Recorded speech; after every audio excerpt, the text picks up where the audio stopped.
Huwag kayong kakain ng karneng may dugo pa. Huwag ninyong gagawin ang ginagawa ng mga manghuhula at mangkukulam. Kung magluluksa kayo sa patay, huwag ninyong pagugupitan ang inyong buhok sa palibot ng inyong ulo o magpuputol ng inyong balbas. At huwag din ninyong susugatan ang inyong katawan. Huwag din kayong magpapatato. Ako ang Panginoon.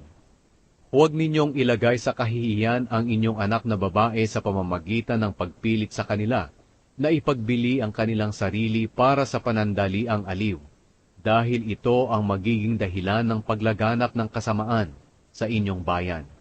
Sundin ninyo ang ipinapagawa ko sa inyo sa araw ng pamamahinga, at igalang ninyo ang lugar na inyong pinagsasambahan sa akin. Ako ang Panginoon.